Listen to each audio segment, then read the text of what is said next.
My brother was framed by a drug cartel, so I took them down.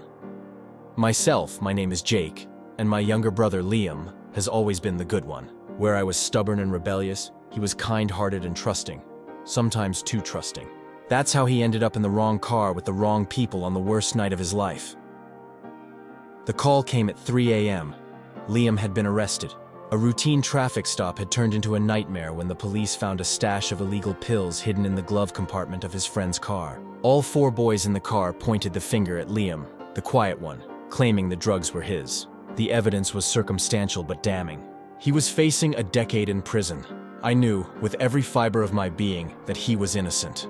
Liam was scared of his own shadow. He wouldn't know how to buy aspirin, let alone illegal substances. But the system doesn't run on gut feelings. It runs on proof. While my parents panicked and our family lawyer talked about plea deals, I decided to take matters into my own hands. I liquidated my savings and hired a private investigator, a grizzled ex-cop named Frank. "Find me the truth," I told him. "I don't care where it leads." For 2 weeks, Frank dug. He tracked the so-called friends, their finances, their patterns. Then one evening, he showed up at my door, his face grim. He slid a manila envelope across my kitchen table. Frank said, "Jake, you need to drop this. Now."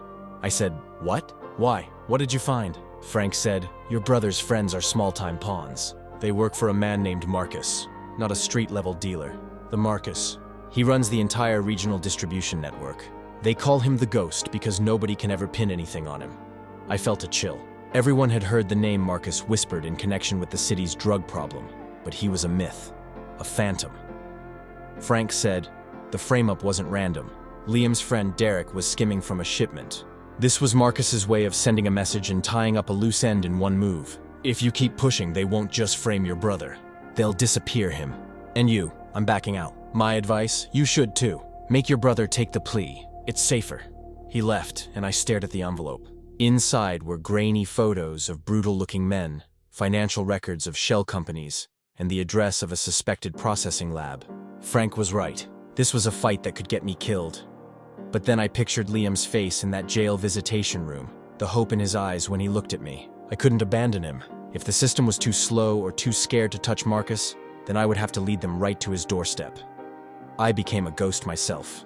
I used the information Frank had gathered as a starting point. I parked down the street from the suspected lab for days, tracking comings and goings with a long-lens camera. I posed as a potential business investor to dig into the shell companies. It was reckless, but I was driven by a pure, burning purpose.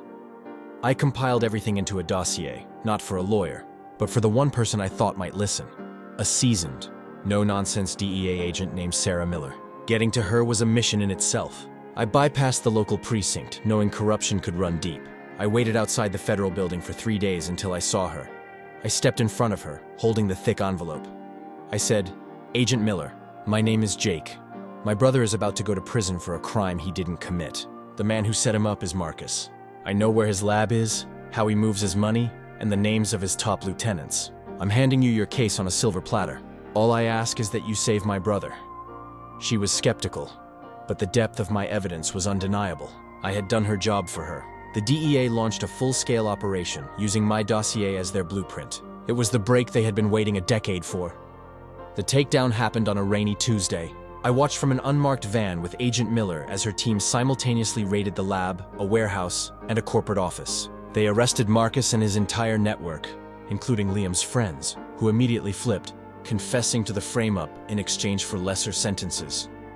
The case against Liam evaporated in an instant. The day he was released from jail, he hugged me tighter than he ever had before, sobbing into my shoulder. "I knew you'd come for me," he whispered. But the story wasn't over. A month later, I was summoned to a ceremony at the city council. Agent Miller was there, along with the chief of police and the mayor. They spoke about civic duty and extraordinary bravery. The mayor said, "Jake, your unwavering determination not only saved your brother, but also dismantled a criminal empire that has poisoned our city for years. You walked into the lion's den armed with nothing but a camera and a cause." He then presented me with the city's highest civilian award for bravery. The medal felt heavy in my hand, not because of the medal, but because of what it represented. It wasn't just for taking down a drug lord. It was for refusing to give up on family. I learned that courage isn't the absence of fear. It's the love for someone else that is greater than the fear for yourself. I stared down the most dangerous man in the city for my brother, and in doing so, I found a strength I never knew I had. But the remnants of Marcus's network didn't just vanish. A year after his conviction, from behind bars, he put a bounty on my head, leading to a terrifying confrontation that forced me and Liam into a witness protection program, testing our bond in ways we never imagined. Before I tell you how we survived and when the hunters became the hunted, be sure to like, comment, and subscribe. Tap the notification bell, because the fight for our lives was only the beginning. The medal for bravery felt cold in my hand. The news cameras flashed, and for a few weeks, my brother Liam and I were local heroes. But in the world we'd stumbled into, being a hero just makes you a target. We had taken down a king, but we'd failed to kill all his snakes. The first warning was a car, a dark sedan with tinted windows parked across the street from our apartment for 2 days straight. The second was a voicemail from a blocked number, a man's voice, calm and chilling. A life for a life, Jake. Marcus sends his regards. Agent Miller didn't hesitate. You're going into protective custody. Now, she said, her voice tight over the phone. We arrested Marcus, but his lieutenant, a psycho known as Silas, has taken over. The bounty on you is $500,000. You're the most valuable person in the city right now. Within hours, Liam and I were in the back of a government SUV, our old lives erased. We were given new names. I was now Mark, and Liam was Leo. We were dropped in a sleepy, rain-soaked town in the Pacific Northwest, a world away from the city we knew. Our new home was a modest cabin on the edge of a vast, silent forest. It was supposed to be a sanctuary. It felt like a tomb. For 3 months, we lived in a state of constant, low-grade terror. Every creak of the floorboards was an assassin. Every stranger's glance was a threat. Liam, who had just begun to recover from his trauma, was now a nervous wreck jumping at shadows. The fear was a poison, and it was killing us slowly. Then, the unthinkable happened. I was at the local grocery store when I saw him. A man from the old dossier, one of Silas's enforcers. He was staring at the meat counter, but his eyes were scanning the reflections in the glass. They had found us. The system had a leak. I didn't run. I walked calmly to my car, my heart trying to beat its way out of my chest, and drove a circuitous route back to the cabin. I knew then that hiding wasn't enough. We couldn't rely on a system that had already failed us. The hunters had become the hunted, and our only chance was to become hunters ourselves. That night, I laid it out for Liam. They found us. We can run again and they'll find us again. Or we can end this. Liam said, end it? How, Jake? They're an army. I said, no, they're a business, and we know their weakness. We have the one thing Silas wants more than money, the evidence that can put him next to Marcus. I had made a copy of the original dossier, a digital ghost, and stored it on an encrypted drive before we went into protection. It was my insurance. Now it was our weapon. Our plan was audacious and insane. We couldn't go to the authorities. We didn't know who to trust. So we decided to go directly to the source of the bounty, Silas. Using a public library computer and a maze of proxies, I sent a single, untraceable email to an address linked to his shell companies. The email read, I have the ledger, the one with the offshore accounts and the judge on the payroll. I disappear, it gets released to every news outlet in the country. Call off the dogs and you never hear from me again. The response came 12 hours later through a secure chat. It was just 2 words. Prove it. I sent a single, heavily watermarked page from the ledger. The chat went dead for a full day. Then a new message. Meet, alone, the old shipyard. Dock 7, midnight. Come armed if it makes you feel better. I knew it was a trap. He would never let us walk away. But a trap goes both ways. While Silas would be planning to take the drive and kill me, I was planning to give him exactly what he wanted. A live broadcast. The night of the meeting was foggy, the air thick with the smell of salt and rust. Dock 7 was a skeletal structure looming over the black water. I went alone, as instructed, the encrypted drive in my pocket. Liam wasn't hiding in the cabin. He was positioned a quarter-mile away on a hill overlooking the dock, armed with a high-powered parabolic microphone and a long-lens camera, live streaming everything to a secure server with a 30-minute delay. Silas emerged from the shadows, flanked by 2 hulking men.